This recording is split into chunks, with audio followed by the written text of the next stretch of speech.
A relationship with the right referral partner could be a game changer for any B2B company. So, what if you could reverse engineer these relationships at a moment's notice? Start a podcast, invite potential referral partners to be guests on your show, and grow your referral network faster than ever. Learn more at sweetfishmedia.com. You're listening to B2B Growth, a daily podcast for B2B leaders. We've interviewed names you've probably heard before, like Gary Vaynerchuk and Simon Sinek, but you've probably never heard from the majority of our guests. That's because the bulk of our interviews aren't with professional speakers and authors. Most of our guests are in the trenches leading sales and marketing teams. They're implementing strategy. They're experimenting with tactics. They're building the fastest growing B2B companies in the world.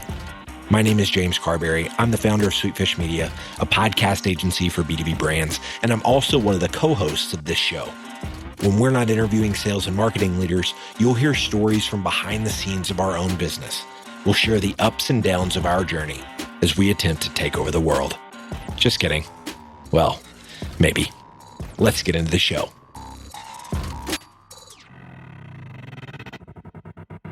Welcome back to B2B Growth. I'm your host for today's episode, Travis King at Sweetfish Media. I'm joined today by Derrek Schartz, who's the Senior Vice President of Sales and Marketing at Legend Senior Living. Derrek, what is going on, my friend? How are you? I'm doing fine. How are you today? I'm doing awesome, man. Just happy to be alive for another day and having the opportunity to share this microphone with you. I appreciate you having me on. Thanks for allowing me to be here. Of course, my pleasure. So today, you're going to be sharing the difference between helping the business and helping the people from a marketing perspective. But before we get into that, I'd love for you to share with the listeners a little bit about yourself and what you and the team at Legend Senior Living are up to these days. Sure, absolutely. I'll tell you a little bit about me first. I spent about 25 years in high-tech sales and marketing, hardware and software for primarily the telecommunications space.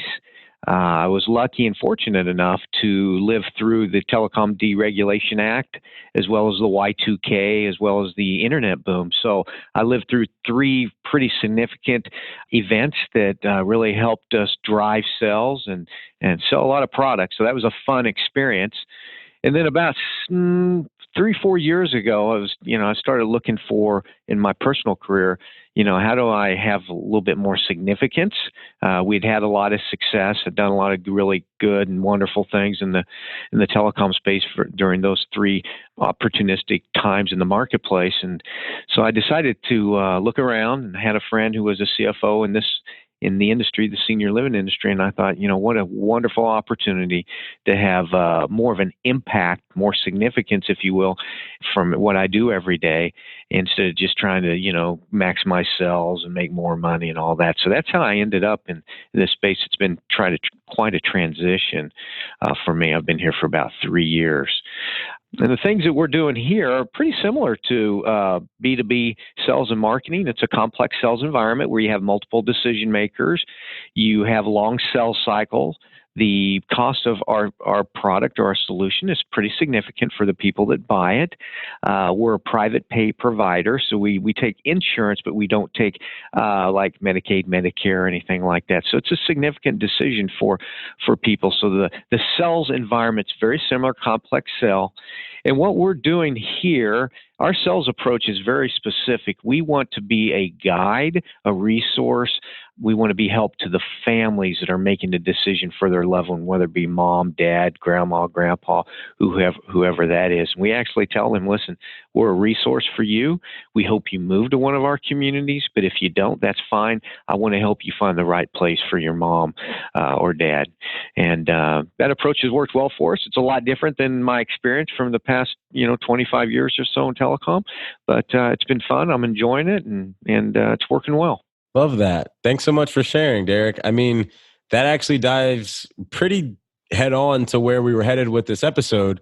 And I guess, could you share with us and the listeners a little bit about the difference between helping the business versus helping the people, and like some of the ways that you've gone about doing that at Legend Senior Living? Yeah, so one of the biggest differences, at least my experience, has been between helping the business and helping the people. In this space, it's a very emotional decision. You're talking about someone who's maybe lived in a home for 30, 40 years, and they just can't live there anymore. It's not safe for them. Maybe they've been diagnosed with a case of dementia, and maybe they forget to turn off the stove, or they might wander at night or something like that. So it's not safe for them to live at home anymore, and they really have to move. And if you can imagine leaving a home that you've lived in for 20, 30, 40 years, there's a lot of memories there, and it's a very emotional decision that people have to make. Whereas in the business environment, even though it's still a complex sell, it's much less emotional, and it's more of a objective decision where maybe you're crunching numbers. What's the return on investment, and what can we get out of this investment, which is a lot different than getting someone to move out of their home into a senior community after they've been there for a while. So that's the primary difference. Yeah, it's really surprising how similar they are, because I've talked about this complex sell designation, and there's multiple decision makers, longer sell cycles, multiple sales calls, all that. The main ingredient is that emotional element where you got to help people untangle from the position where they're currently at to get to the point where they understand it. The best thing for me and my family is to move to a senior community. So biggest difference is the emotional element, I think. Got it. So definitely can understand that from an emotion standpoint. There's no doubt in my mind that having a emotional decision that is made with a family with 30 to 40 years outweighs a much less emotional decision in the B2B world. And I guess, could you also tell us a little bit about a recent story or an example that you've experienced where taking that emotional driven approach and serving as a guide versus a less emotional decision that happens maybe sometimes in businesses? Could you share a recent story that you either experienced yourself or that listeners would find valuable with implementing how this brought you success? Yeah, so one of the things that we do a lot in our marketing sales process in the senior living space is we utilize the concept of self-persuasion. It's the whole idea that if I say it, you can doubt it, but if you say it, you believe it. And one story that comes to mind recently is we had a woman, a senior adult woman who fell and had to go to the hospital. And her adult child had to come to the city that one of our communities is in. Have to be kind of careful because of HIPAA standards, government regulations. So I'll just speak in general terms. So she had to come to the city that our community was at, and she came and visited us. She said, "I love your community, and my mom would be great living here." So mom gets out of the hospital. She gets out of rehab. And then they get mom back home, and the daughter calls us and says, "I'm not moving, mom." Well, why? We asked them, I understand we want what's best for your mom. What are you going to do? Well, she's going to stay at home, and, she's fine. She's doing well. And then we asked her a couple questions. Has mom fallen a lot recently, which is not uncommon for seniors to not be able to keep their balance, and they fall, and lots of bad things can happen. She goes, "Well, yeah, she's fallen before, but she's okay." And so the question we asked is, what will happen if your mom falls again and you or the neighbor aren't there to help her? Because the daughter, I said, again, lived out of town, and the neighbor found her. And she just broke down in tears. She said, "You're right. If I'm not here or the neighbor's not here, who knows what's going to happen to mom. And it's not smart for her to be here at home by herself, and we're going to move her in." So, that was the emotional element, getting them to see that problem is bigger than they realize that it is. And going back to some experiences that I had in selling to B2B, business to business, that emotional element's missing. Now, there's emotion in buying. People like to buy from people they like and they get along with. And there's the fear of losing your job if you don't make a good decision, and, all that stuff, but not nearly like I just described. So my approach historically had been return on investment, total cost of ownership, lots of things that salespeople will focus on that will help differentiate them from their competitors. And the decision is more rational in the B2B world, where in this world it's a lot more emotional. So two different examples. I hope that answered your question, Travis. Oh no, 100%. I think and find that super interesting because that just brought, I feel like, a lot of the listeners into a place that they could actually feel and understand. Because for some people that listen, they might have parents who went through something similar and had to do this with their family. So, no, I think these were perfect examples to really hone in on that emotional element that you've implemented in your day to day and that happens in your world. And whereas at the end of the day, you can also remember that, well, in the business world, a lot of this decision making is rational, but at the same time, like if you tie into that emotion, you can see the power and the impact that can drive when getting someone to move. Exactly. And I do think that that's one area that, people that are selling business to business, me included, didn't really tap into as well as you can sometimes. We think that people make decisions a lot just based upon objective, rational decisions. But, there's the old saying, people buy for fear of loss or hope of gain. And fear and hope are both emotions that you can have in a business to business environment where maybe you're fearing the competition or you're hoping to gain a strategic advantage against them. Those are both two very strong emotions that can be utilized across both B2B and B2C. So fear of loss or hope of gain. I'm sure a lot of your listeners have heard that old sell saying before. Hey everybody, Logan with Sweetfish here. You probably already know that we think you should start a podcast if you haven't already. But what if you have and you're asking these kinds of questions? How much has our podcast impacted revenue this year?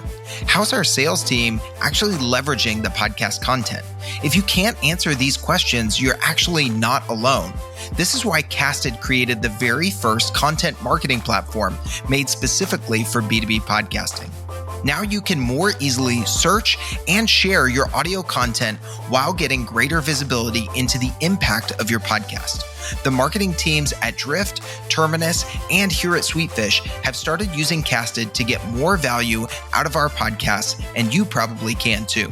You can check out the product in action at casted.us/growth. That's casted.us/growth. All right, let's get back to the show. Yeah, I imagine that they have it. The difference is I don't think they've heard it after they've heard an emotional story like you just shared with us. So I think it's going to have a different impact when they hear it this time than previously. Good. And as we're wrapping up, I wanted to ask you as well, what can marketers do right now to implement a more emotional or more thoughtful approach to how they're helping their people versus helping the businesses that they work in? Well, I think one of the things that I've learned being in this new space is that they've done a lot of research recently on why people buy, and it's not always based upon what you sell, but how you sell. And some of the research that I've read said that over half of the decision is based upon that selling experience. And that selling experience is based upon maybe I've helped you see a problem you didn't know you had, or help you think about a solution that you didn't know was out there, or maybe you didn't even know existed. So, I think if you serve as that guide, that consultant, that trusted advisor, and again, some words that have been out there for a while, but they're easier said than done. So if you utilize those concepts in B2B or even the B2C world, obviously, I think that may separate you from other salespeople out there. Quite frankly, a lot of salespeople, they do a lot of feature dumps. They show up and throw up, or you hear a wall of words from the salespeople. But if you can really position yourself as someone who can bring value to the conversation, it's a great point of differentiation. That, quite frankly, a lot of salespeople just don't have the discipline, the skill set, or even knowledge to do that. And I think my experience has been that if you can do that, you've separated yourself from most of the salespeople out there. Love that. Love that. And I feel like that's such a great segue into closing out the show, into sharing something new. So B2B growth has always been about highlighting tactics and strategies B2B leaders can apply to their own teams to achieve explosive growth. And Derrek, I'd love to hear from you based off of your, experience. Like, what's something in your marketing or sales strategy that your team is currently trying or thinking about in the near future? Well, you ask a really good question. So the senior living industry is a pretty conservative industry, meaning that people don't like to make changes very rapidly, because it's real personal because of the emotional buy. And it's like, we've done this, we sold this way for a long period of time. That'll never work. So one thing, it might not sound super innovative to your listeners, but it's very innovative to us. And I'll tell you why it's so important is we restructured our inbound telephone lead intake process. So if you can imagine, each one of our communities has one salesperson, at least one. So mom has a fall, she's in the hospital, I pick up the phone and I call one of my communities. If that sales director is not available, generally speaking, it's not likely that someone's going to be able to properly handle that phone call. So what we've done is we've outsourced our inbound telephone lead intake process to a company that is available 6 a.m. to 10 p.m. So anytime during that window, they call our number, it goes to someone who's been highly trained to have a really good conversation with the senior or their loved one on the phone, and they're available during that, about a 16-hour window. So I don't have to worry now about my sales director is not available. I know that when that person calls, they're going to get their questions answered. They're going to be answered on the first call. They're not going to have to leave their name and number and have us get back to them, because the research in our industry is very clear that if you do not answer that phone call on the first attempt, 9 times out of 10, they're not going to call you back. And when they hang up, they're going to call your competitor down the street. So inbound lead intake is very important because people expect answers immediately. We have inbound lead intake with chat service. We have lead-bound intake with a telephone inquiry service as well. So that would be my thing. Doesn't sound super innovative, but in this industry it is. And I would highly caution your listeners that, listen, if you're missing that first inbound lead intake and not handling it properly, you're missing a lot of business. No, I think that's super valuable, Derek, regardless of industry, because at the end of the day, you shared something super important is in the fact that no matter, what industry you're in, right? Like having a human available to pick up the phone when someone's raising their hand with a question, whether or not they're qualified or unqualified, because I think that's one stigma that happens in the B2B world. Well, we have a lot of people raising our hands, but they're not fully qualified for our service, so we don't give them the time of day.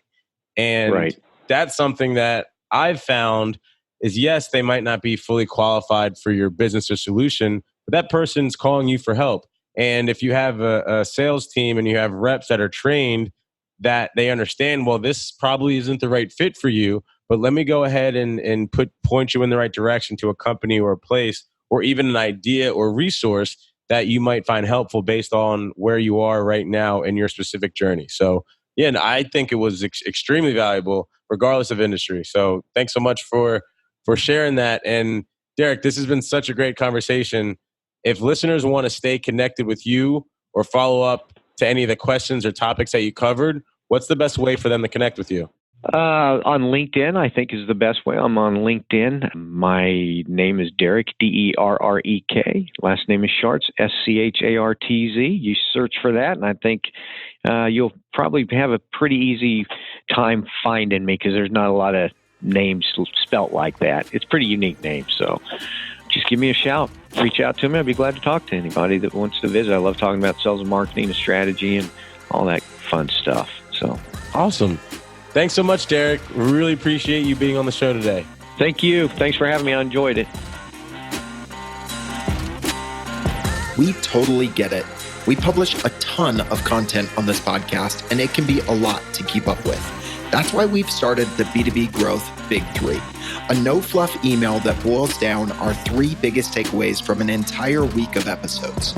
Sign up today at sweetfishmedia.com/big3. That's sweetfishmedia.com/big3.